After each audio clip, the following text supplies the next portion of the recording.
Hey guys, Nick Kringas here, and today, as promised, I want to share a different type of story with you. A failure of the great game of business, a business that the great game of business could not help, could not save. So, as some of you may or may not know, I was in the restaurant business before the agency, before I opened Apricot Marketing, Apricot Law. We opened Apricot Law back in 2013, and before that, I owned a restaurant with my mom, dad, brother, and a few partners. And over time, we ended up buying out our partners. And at the end, I completely got out of the restaurant business and left it to my family. And my brother called me, I guess it was about 6 months ago now, and he told me that he decided to close the restaurant, that he was going into the winter months. And restaurant business is all about kind of the good days covering up the bad days, or hopefully you have more good days than bad days, so the profitable days make up for the days that have losses. Like, for example, Friday and Saturday is a good day for the restaurant business typically,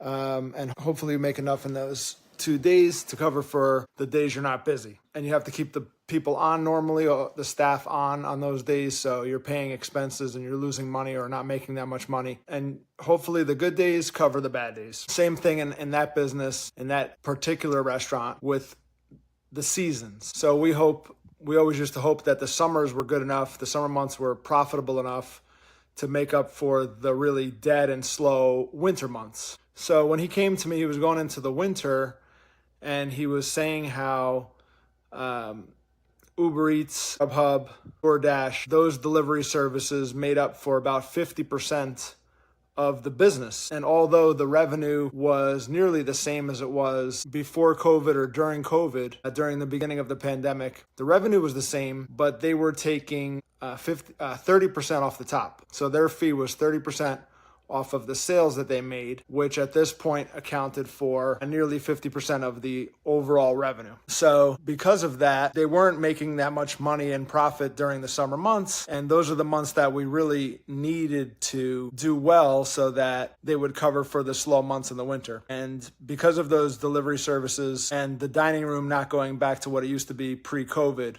he didn't do so well in the summer months, and he was coming up into a winter with no reserve, basically. So he decided to close the doors, to close the restaurant for good. And I thought that there was still time to implement the great game of business and to possibly save the restaurant, but he already had his mind made up. So I wish I had a little bit more time to roll out the great game of business, because if any industry or business needs the great game of business, it's the restaurant industry or the food industry, bar, restaurant, hospitality, because that industry works on such thin margins that every penny needs to be accounted for. Typically, we made somewhere between 6 and 8% annually. That was our profit as a percent of revenue or sales. So having the great game of business would have had everyone looking at the numbers, looking at the same scoreboard, knowing how the company made money, and it would have taken a lot of burden off of the owner, us at the time, and then my brother, so that he didn't have to worry about every single penny or watch every single penny, because frankly, you can't be everywhere in the restaurant. And that's why they say, like, you have to have somebody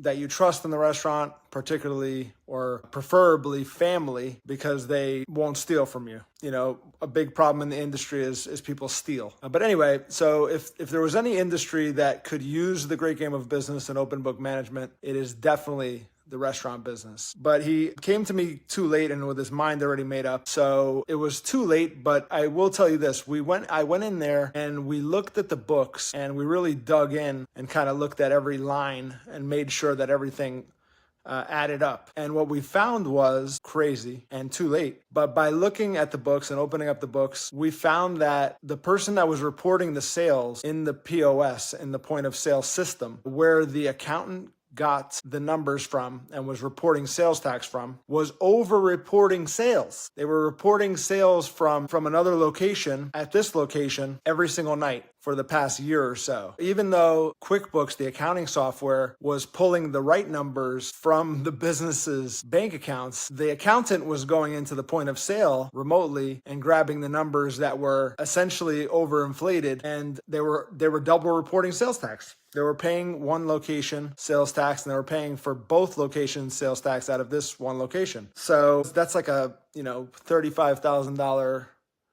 overpayment in sales tax. And now, it's not that easy to get it back. You have to amend the sales tax returns. You have to wait to see what they're going to do, or if they're going to credit you.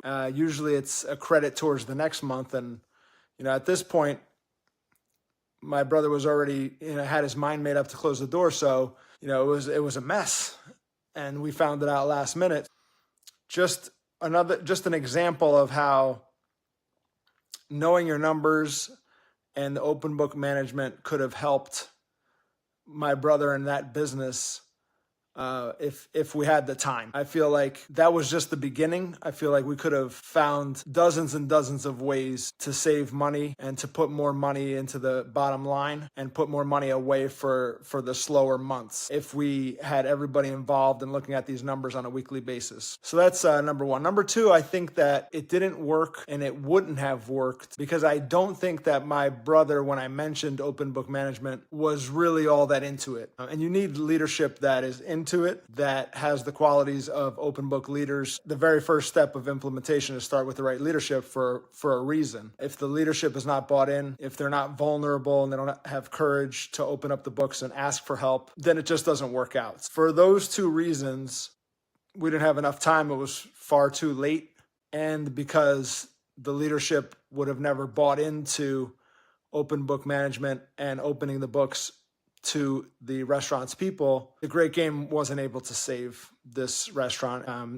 And they ended up closing the doors to the restaurant that we opened back in 2005. It was now closed as of 2022, and it is no more. So yeah, as promised from yesterday, I shared a success story, or one still in the making at the agency with the Great Game. And today I shared a personal story about how the Great Game didn't work out for this one business. All right, any questions or comments? Don't hesitate to reach out. As always, remember, people support what they help create. And thanks again for watching.